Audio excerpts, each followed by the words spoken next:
definitely. Well, never thought I'd turn into a business like this. It just started out me trying to get my lures that my kids and I lost while fishing in Menominee River over by Stevenson Island.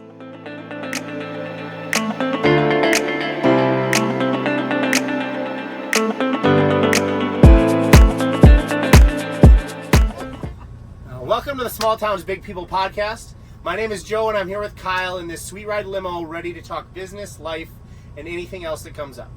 We're going around the Midwest looking for small town people who are doing great things. We hope listening to these guests will encourage, inspire, and motivate you to do something great within your town. Hope you enjoy our next guest.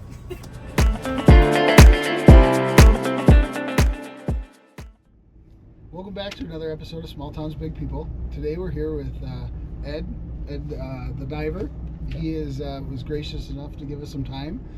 And I know you've probably watched his content and seen some of the cool stuff and recoveries he's done, but today we're going to shift a little bit and talk about the business side of everything that Eddie's been able to do and create. So if you want to tell us a little bit about your backstory and how you got started in Yeah, definitely. Well, never thought I'd turn into a business like this. It just started out me trying to get my lures that my kids and I lost while fishing in Menominee River over by Stevenson Island there in the library.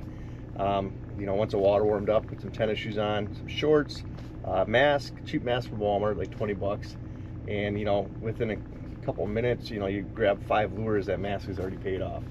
Because, an average lure then was like $6 to $8 a piece, brand new. So I got my lures back, and then I started finding everybody else's lures.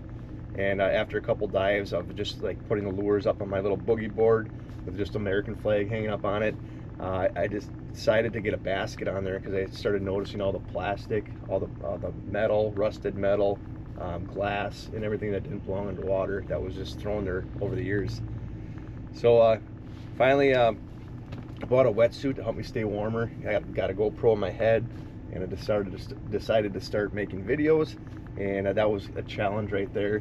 But then I was originally posted stuff on Facebook, and people were like, "Whoa, wow, there's a lot of lures. Can I buy some?" And I was just kind of fascinated with collecting them and having all the colors organized and hanging them in my basement and stuff. But ended up started selling them, and I was like, "Man, this pretty profitable. Selling them to family and friends and stuff like that." So then I ended up getting a permit to sell in Green Bay, started my business, and then I started selling down by the dam just with a couple tables. Then after like 1 or 2 of those, I bought a couple canopies with the tables underneath, and then the next year I bought a toy hauler camper. And it wasn't all, I didn't earn enough money to buy a toy hauler, but I was still working full-time doing underground electric before that or during that. But this is my 3rd year doing full-time now. But now it's more than lures. It's golf balls, frisbee golf discs, old bottles. I do advertising, marketing on my truck. People want to sponsor me, or they just want me to drive around and show their name. So that's great. And Nikolay Law is my biggest brand sponsor.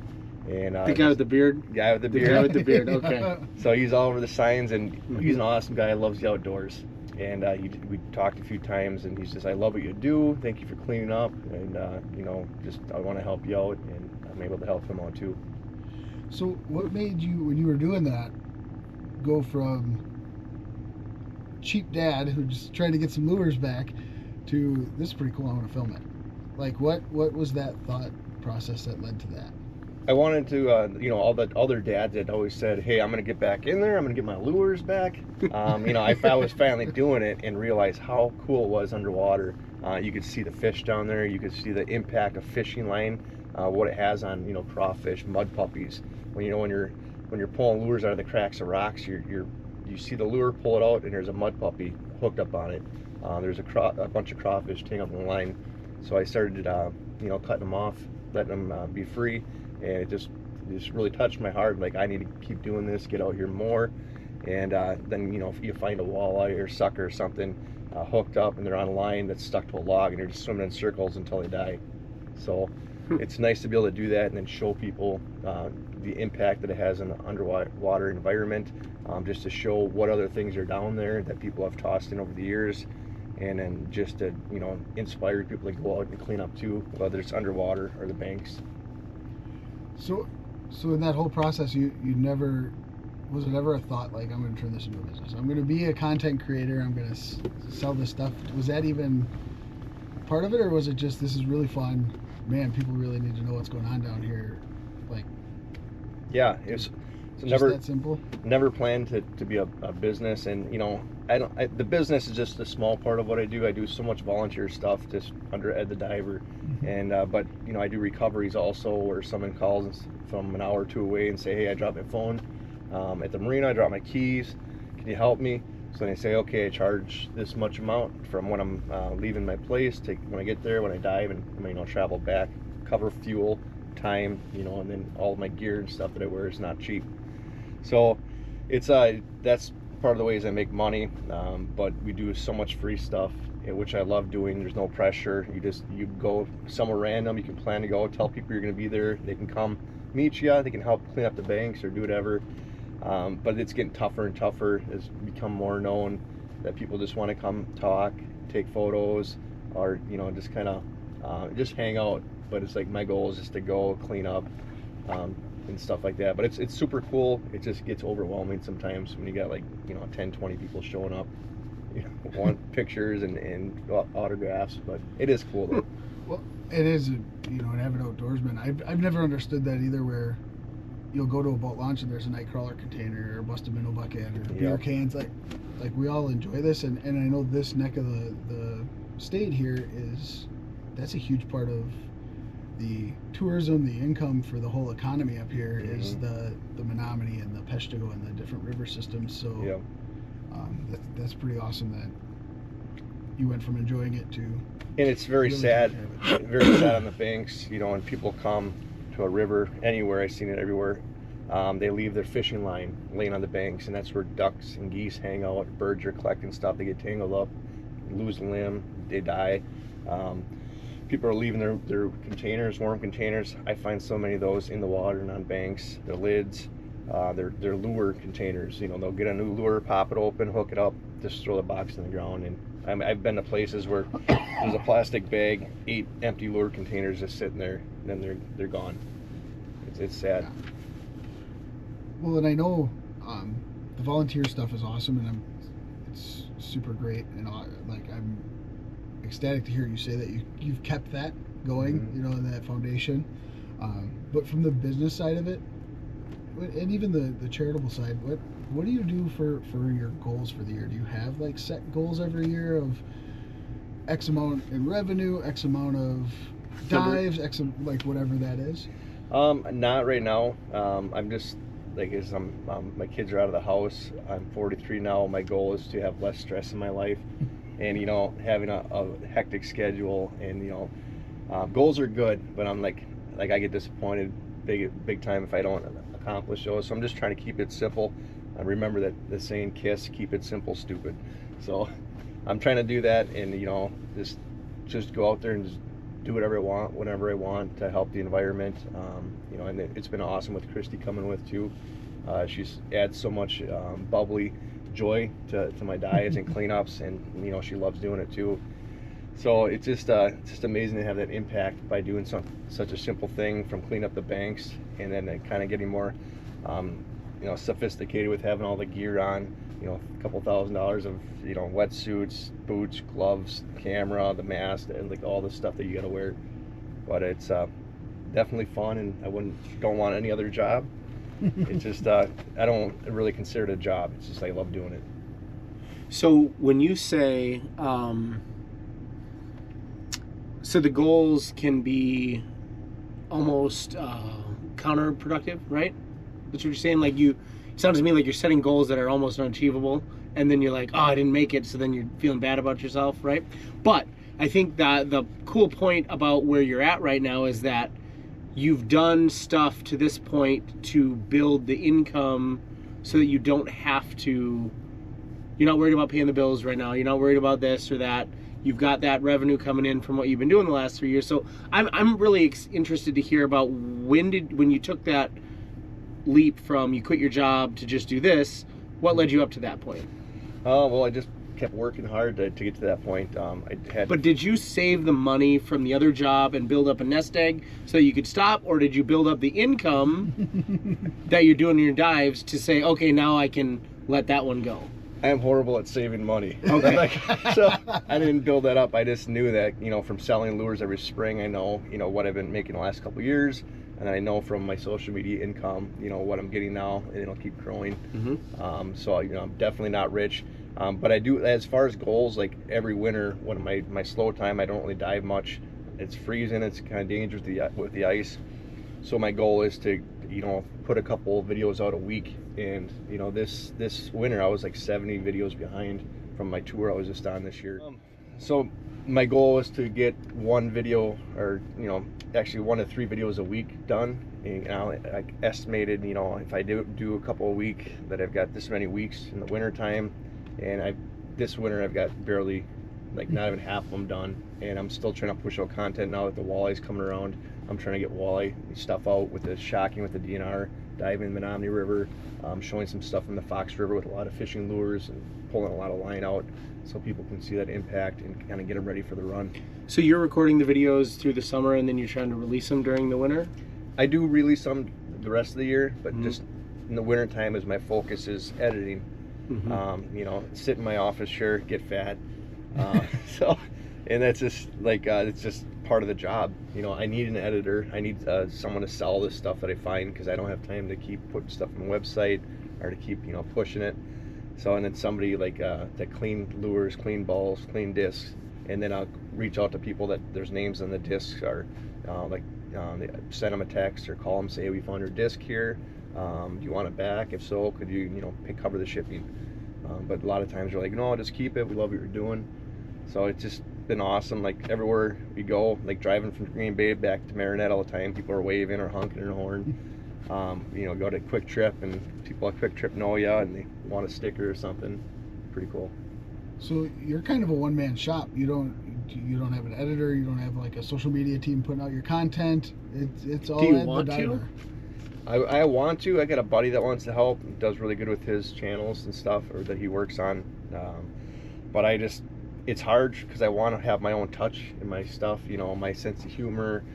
Smiley faces or any kind of faces, that emojis that I put on there, or something that I remembered from that dive that they wouldn't know about, because somebody's edited it. They just see what's right there. Like I remember what I was thinking, or what I say underwater, you can't really understand. So I try to sometimes caption it, or I just leave it like Kenny from South Park. You just let them wonder what I was saying. Yeah, I can see where that could get, with the volume you're doing, that can be overwhelming. You've got a lot of pies and slices going on. Do you have how many subscribers, or do you have many metrics like that you're tracking? I don't worry, but I love seeing the numbers go up, of course. How many viewers you're getting a month. Like I think Facebook is around 3 million a month that I'm reaching out. But it's like I'm about to hit 70,000 followers on Facebook. I've got 139,000 on TikTok, 102,000 on Instagram, and then YouTube's like 12,390 or something, and then Twitter's only like 368X. So like over 300,000 followers and subscribers on different channels, and it'll keep growing. Yeah, it's pretty interesting to hear you talk about that growth and the different things you've done without focusing on it. You know what I mean? Like you've kind of organically done it. You haven't paid for subscribers. You haven't paid for that reach, which can be tough. Yeah. To get that traction on social media or anywhere. So what's the key to doing that?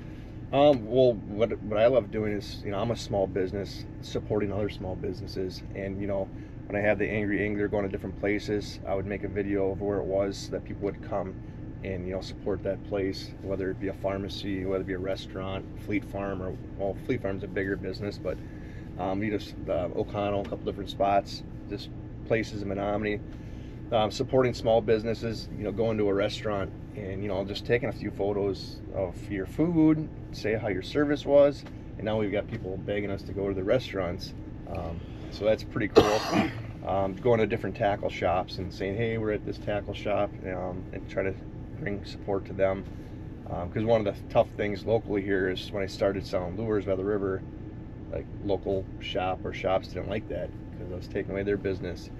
But like I still have to pay bills, and I have to keep buying $50 to $80 gloves that keep getting torn apart from all the hooks. Got to put air in my tanks. Got to buy equipment that I need to inspire, encourage, and educate people about our waterways and how to keep it cleaner. Yeah, and I don't think that mindset of not enough is beneficial for anybody, right? Like Rapala produces a lot of lures every year, and they sell most of them. They, Walmart, Fleet Farm, they all sell lures. Like, your couple of stands recycling the lures and getting them out aren't gonna make a huge dent on the tackle industry. Yeah. So what about your budget? How big is the reselling the lures and the golf balls and these things that you find versus now your social media? I would assume shirt sales. I would assume a bunch of different things like that. What percentage are we at? I'd say for lures, that's about a fifth of my income. Then other stuff like bottles, balls, discs is another fifth.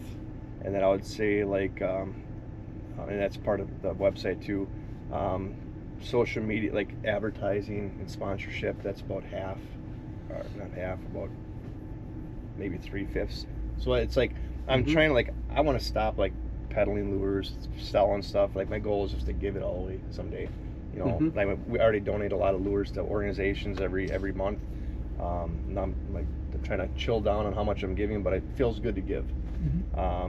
We give a lot by cleaning up the environment and getting rid of stuff, but people see what I'm doing and want to donate. So you get donations. That's what another fifth.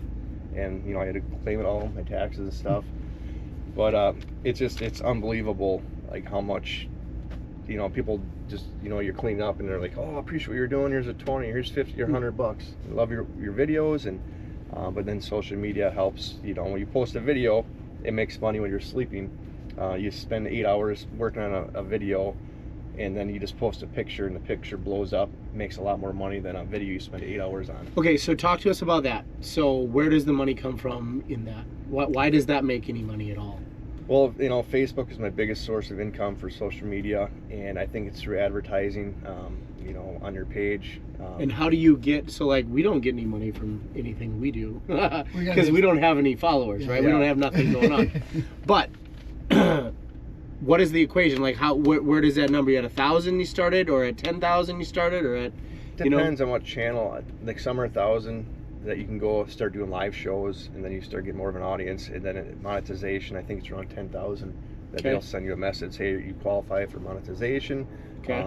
Fill out this and your tax paperwork, your social security number, and all that stuff, and then you can start making money. But they have strict guidelines. You can follow them to the T as much as you want, but there's been points like they flag my video, say we can't show this because of this and that, and you're like, come on! It's like I'm cleaning up the water. They can find a gun, have a gun underwater. Oh, you can't show a gun in there. It's like unless you're in law enforcement or at a gun range. And like I'm underwater and I'm recovering a gun for my job. So there's a lot of things. Or if somebody doesn't like the way you handle a fish and pull a hook out of it to set it free, they can complain animal cruelty. And it's like I just saved its life. And it, got it unhooked, and you got to pull the hook out. So when the monetization happens, monetization is they say that your videos are getting enough feedback that they want from their advertisers that Facebook has built up. They want to start putting ads in your videos. Yep. And so you don't do anything. You just post the videos on their platform. And then when you get to that point, they start giving you some money for each ad that's shown and an account of how many times it's viewed. Yeah, something like that. And I can look at how many people are watching my videos. I don't know which ads are going on there. And that's another thing. So you can't control any of that. No. You're just letting them... I've had a buddy say, oh, I was on your Facebook page and I got, this dirty, it looks like sexual stuff showing up, and it's ads. I'm like, well, I heard it depends on what you look at on your phone. So, then it goes off the algorithm where your interests are. If you're clicking on videos or typing in videos that are, sexual, you're going to be getting those kind of ads. So it just kind of depends on the user, what's stored in their phone, that Google tracks or that iPhone Apple tracks or all these other apps, then they do track everything you do. Mm-hmm. So Well, I think that we've talked to a lot of small business owners and a lot of people who are, and some bigger business owners, and the residual income aspect of it is very unique to your business, because that's kind of what your business is based off of. Because your marketing has built your business, and that is very residual in nature, which is outstanding. And the fact, we talk about a lot of people getting loans and doing this and doing that. What you described is the definition of bootstrapping. You bought a couple of tables and a mask, and away you went. So that's very cool to hear how you've done that. What was your thoughts the first day you got that message about you can now qualify for monetization? Was that a goal that you were like, or something you saw coming or hoped for, or? Well, like growing up, YouTube was very popular, and my kids raising them. Oh, I want to be a YouTuber. I want to be a gamer, and this. I'm like, nope. You need to learn how to work. Go to. And then there you go. And, get your hands dirty. Learn how to work with a team. This and that. And I don't regret telling them that, but editing videos is a lot of work. Going out and getting the content takes time and work. Because you said residual, but I'm still seeing you doing a lot of work. He'll get paid for those videos. Hopefully. Yeah, They keep rolling. But you never know, because like if you stop doing it, then do all your followers run away and then you don't have any income coming from it? Or does that just blow up, like when you die, then it goes crazy? I know. Like who knows? Or if you just say, I need a break, I'm going to take a 3-month break, and then, you come back and it's like, whoa. Yeah. No, but it's nice that you post a video or post content and you just leave it be. Like some people will go back and constantly check it every hour. Okay, how many people watched it? I stopped doing that. It's a waste of time, but you just go back and check the income on it. I'm like, oh, it's cool. That picture I posted yesterday made $20 already. Paid for half for a meal. So, and it's cool. You help the businesses by telling more people about their business. We were at a fish and seafood place in Green Bay a couple weeks ago, and the guy's just begging me to come back now. After I did a post, and he's like, come back, bring your social media friends with, and I want to show you guys this and that. And I'm like, okay, we love your food, we'll be back. But no, it's like funny. Really encouraging. But then that's another part of thing is like my channel advertises, so people ask me to drive somewhere and, oh, can you make a video with us and do this and that? I'm like, well, I'm very busy, and that'll take time for me to drive, edit, and like I'm gonna have to charge you because you want to use my platform. And then I got to put sponsored or that was paid to do it, and it's like that's advertising. I'm like, so I charge a certain amount for that.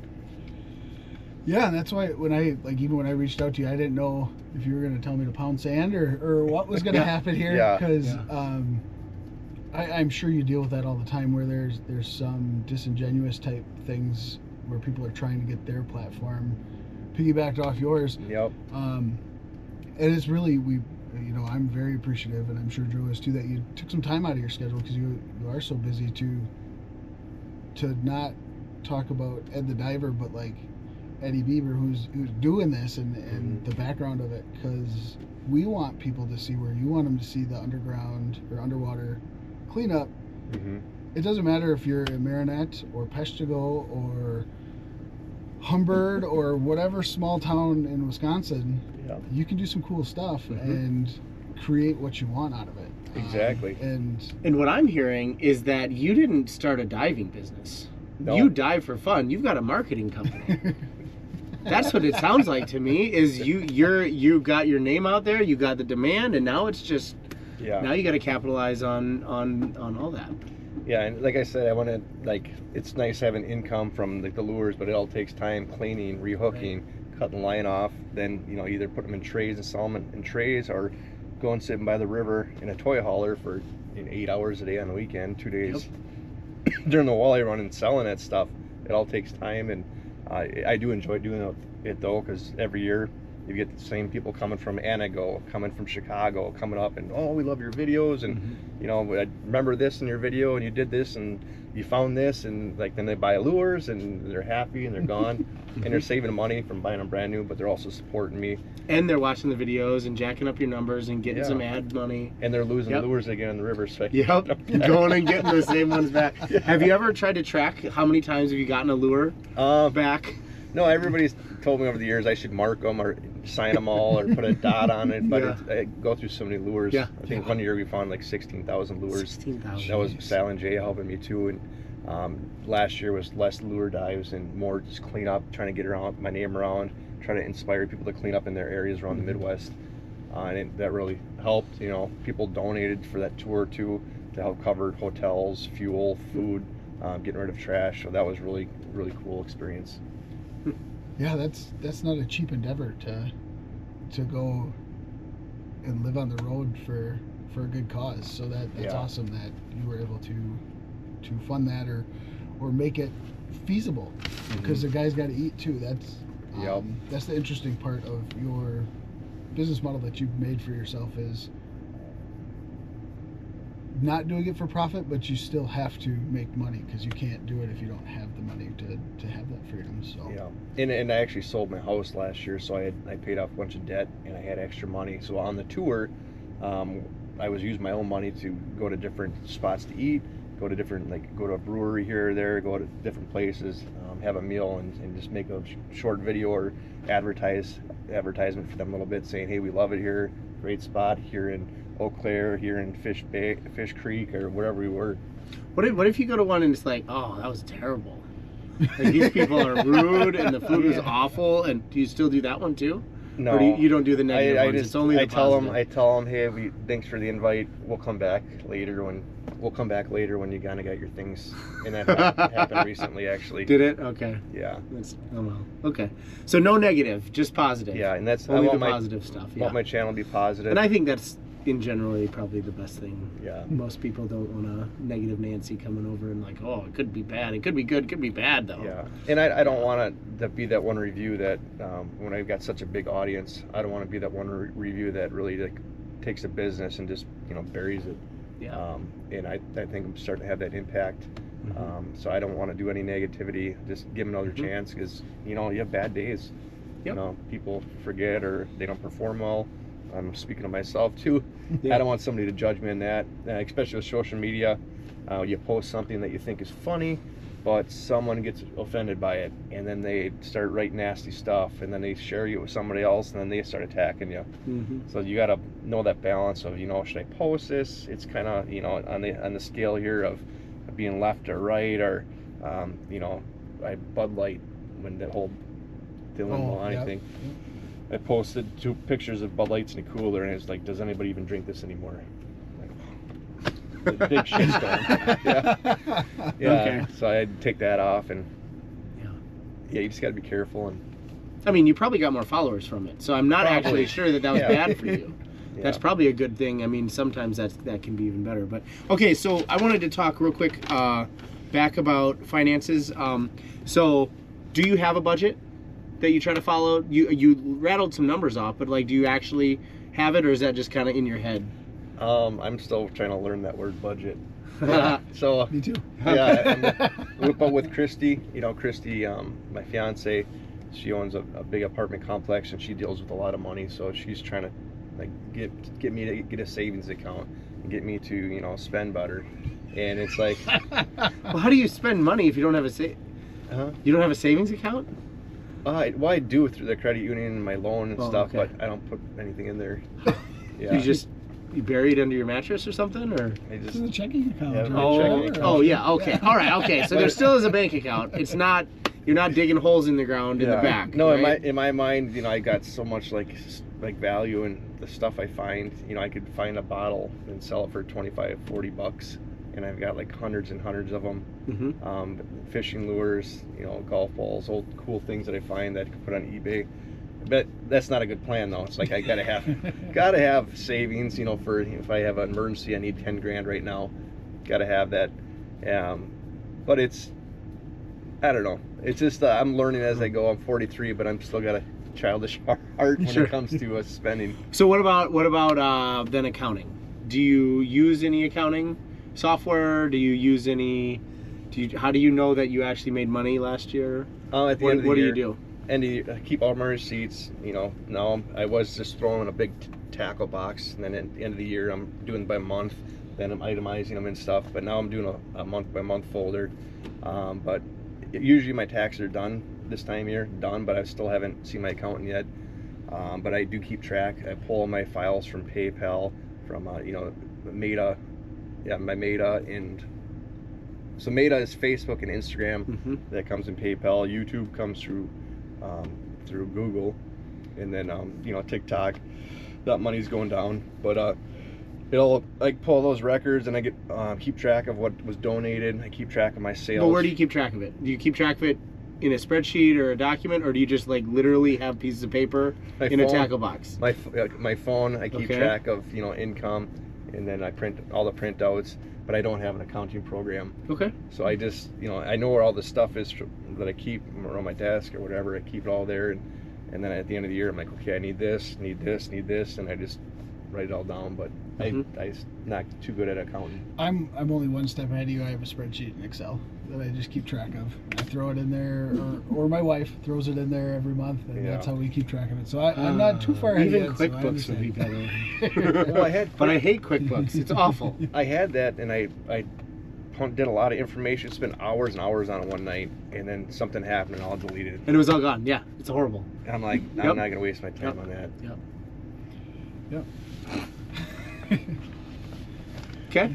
So I mean, that's great. It's not like you're doing something wrong. Well, I mean, you are, but it's not like it's not working for you, right? Yeah. If it's still working for you, great. But so do you don't have any business loans or business debt or any of those kind of things? You said you sold your house. Did you buy another one, or? Well, I just rent now. You just rent now. Okay. But I'm still paying off my camper and my truck. Okay. And then during the winter time, I'm now using my credit card, but then I pay it all off with my income from marketing, from advertising, and then from lure sales and whatever the income I've got coming in. But next year, like, my goal is to not use it at all. I'm trying to get rid of the credit card. But it's nice to have, and the credit score went way up since I paid off a lot of debt, so it's been awesome. But I don't need, like, I get calls all the time to get a loan, business loan, to get all this stuff. I'm like, I don't need it, don't want it, and it feels good just to, like, kind of be free, and you earn a couple bucks, and it's nice, and pay off some bills, pay off some electric bill, or internet, whatever you got to pay. But it's like my focus isn't money. Like, I love just doing what I do, with the influence that it's making, educating people, inspiring others to clean up our environment. So it's like, I don't care about money, but you need it to survive. That's the byproduct. Yep, and to make a bigger impact. Yes. It can be useful. Yeah, and I'm not trying to, like, be some huge business. Like, I just want to survive and enjoy, and not have that stress of having all this stuff beating down on me, weighing my shoulders down. Like, my goal is to have less stress, and it's been awesome.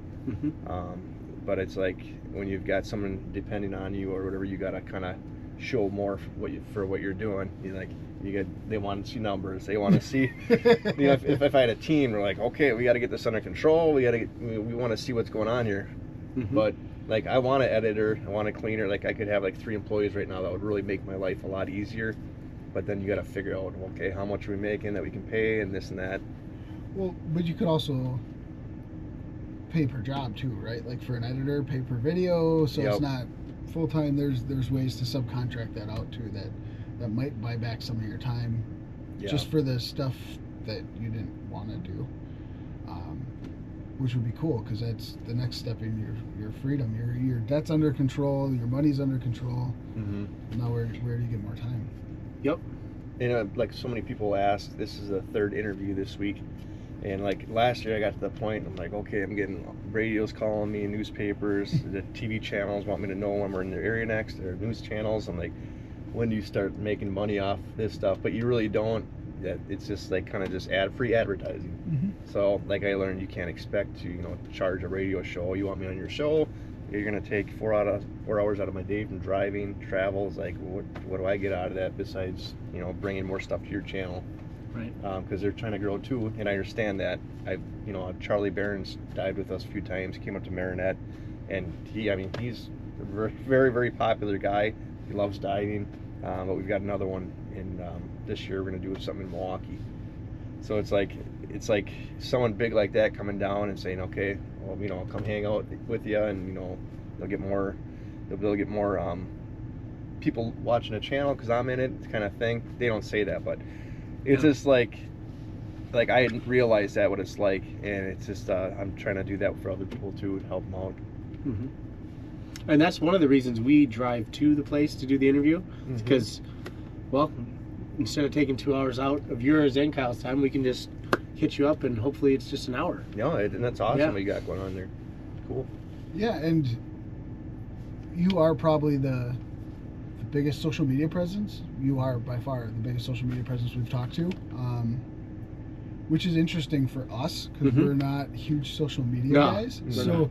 we pick a lot of the people we talk to. We talked to an indie video game designer.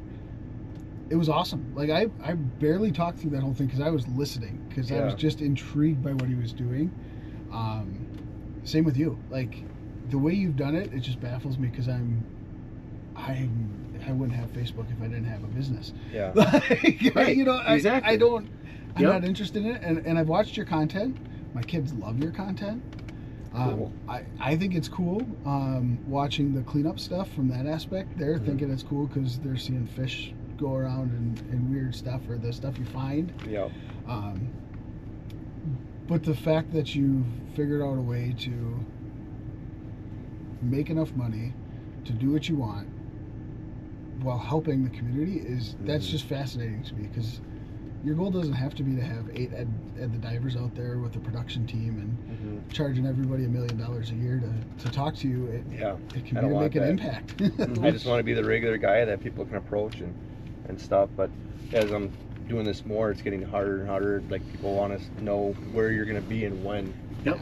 But then it gets, if you're running late a little bit, then it's more pressure, more stress. Or if something happens, you're like, okay, everybody's waiting for us to be there. And then when you get there and there's like, you know, a couple people, then you're trying to get ready and do stuff. Then all of a sudden a bunch more people come and you're like, then you feel overwhelmed. But it is cool that they're coming. A lot of them will come to help clean up. But it's just like, I liked when you have something where when you record, you do an intro, you do this stuff. It's getting weirder and weirder as you have more of an audience there. So, and I mess up a lot. Got to edit myself out. Well, so the one thing that I think of when you're talking, you showed us around your place and you showed us a lot of your bottles and stuff and the cool stuff that you've gotten, right? But you also mentioned that, you know, your hands hurt more now and the diving is hard on that. And like, I'm 42 and dang it, man, I shouldn't be old, but I'm old. Yeah. And that's going to happen, you know? And so like, right now you've got a pretty cool opportunity that you can capitalize on so that you can be free like you're feeling now the rest of your life, right? And that's where I get excited about the business and the idea. Business to me isn't a goal. Business is that tool that gets me the thing that I want to be, right? Yeah. And that's what it's done that in my life, and it's doing that more and more the more I do stuff. And so one of the biggest, coolest things that we're doing here is just trying to talk to people, because I think starting a business and running your own business, having that freedom is probably the only way to truly be free in our society right now. But when you've got this, make sure you think about that long term when you can't do it no more. Yeah. Because that's coming, right? And I sadly, I think that's coming for all of us pretty quick. Yeah. And you need to set yourself up so that that residual income continues on past that, so that you've got a big enough nest egg so that you can sit there, so you don't have to be like, you know what, I'm going back to the factory. Yeah. Like my time's over and I got to start working again, right?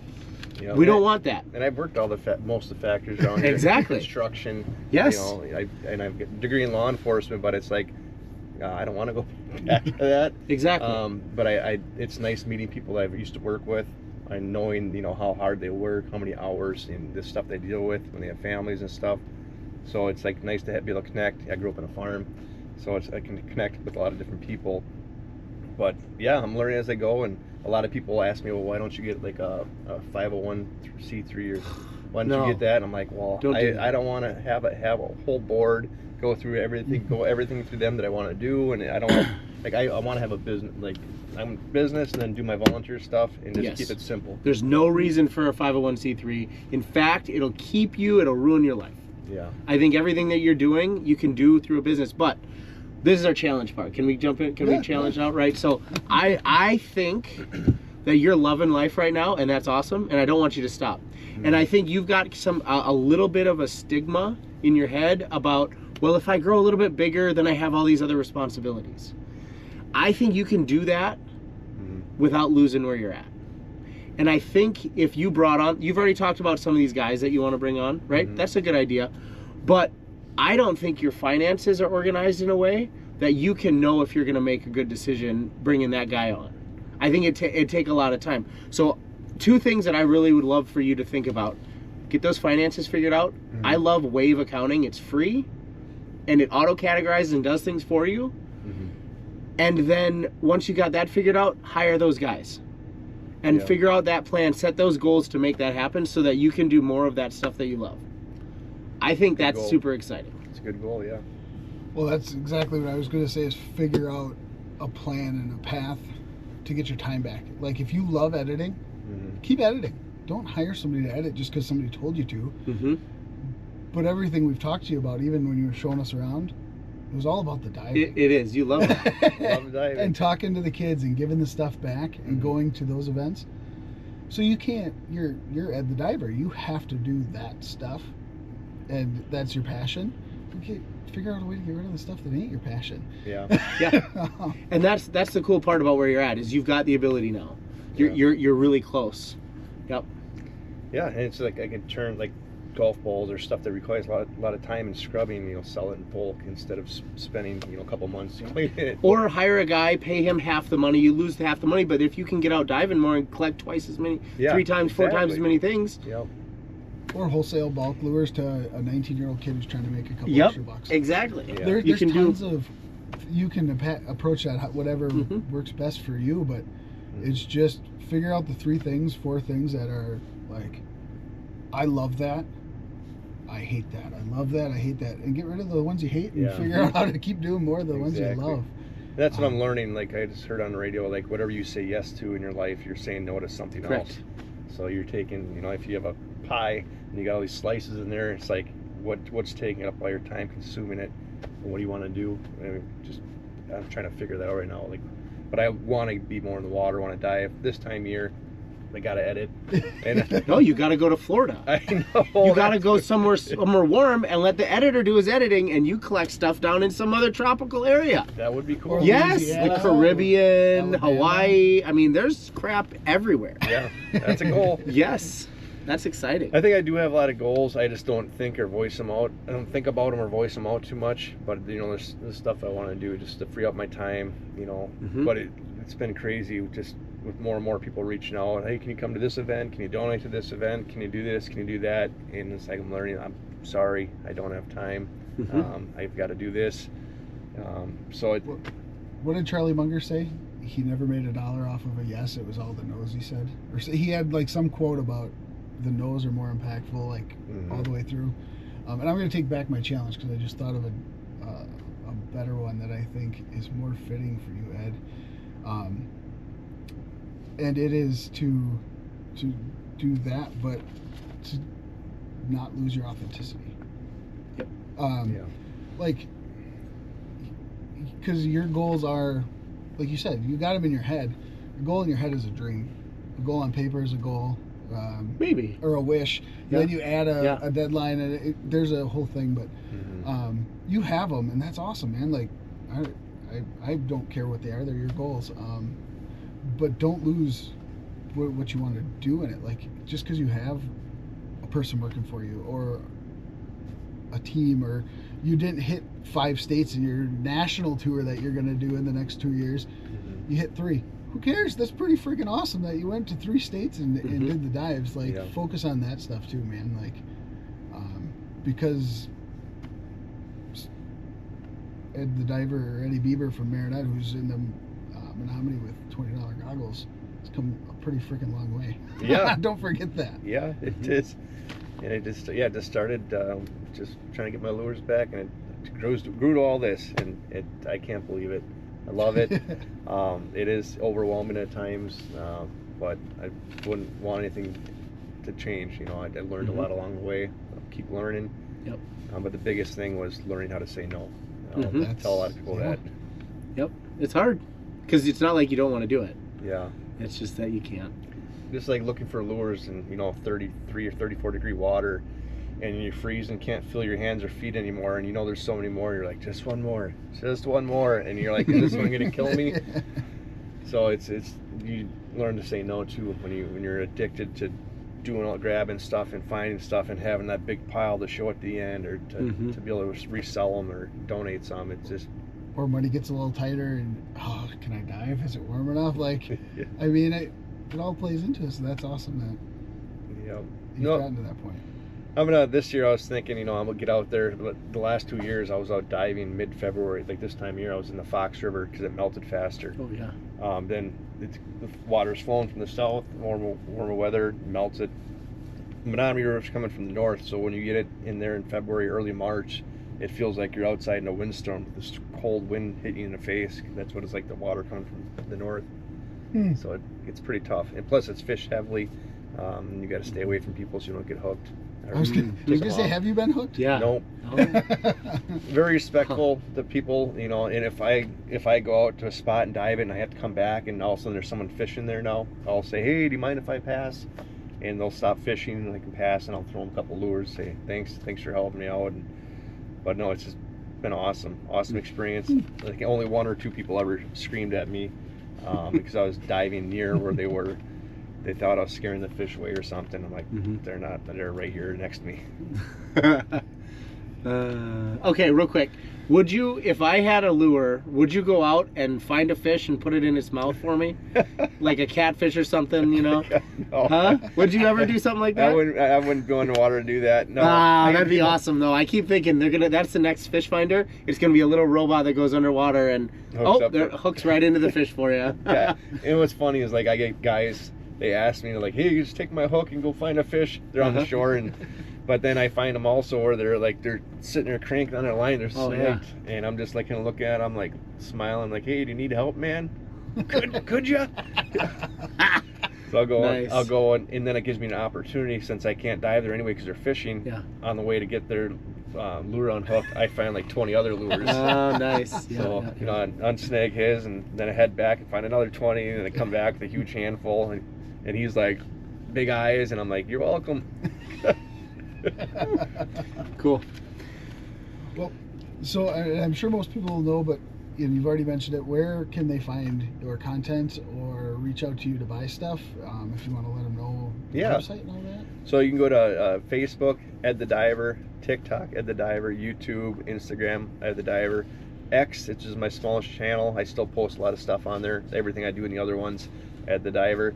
But if you want to go to my website to support me, either through donations or buying tackle trays, merchandise, or whatever else I have in there, just edthediver.com. And we're going to link all that stuff in all our platforms, and so that people can see that, and that you'll see it. And, hopefully somebody will find some value in this, and maybe they'll leave you alone a little bit on some of the requests that... Hopefully not. Hopefully they bug you more. Yeah, but they'll be more understanding with your rationale. Yeah. When they're asking you questions. No, it's nice to be known, but it's really nice to be known for something good. It is. And it just, that's my kind of thing, is like, I don't want to be known for having all these lures, I don't, for all these golf balls, for what all. I just want to be known that I'm out there trying to make a difference, an impact. I'm trying to clean up the water environment, inspire, educate others to do the same thing, and it's just been an awesome ride. Very cool. Well, on that note, thanks for watching. Hey everybody, thanks for watching. Be sure to check out the links for our guests in the comments section on YouTube and Facebook. Drop a like, follow, comment, share with somebody. If you have questions, make sure to ask. We're always here to help. And remember, friends don't let friends suck.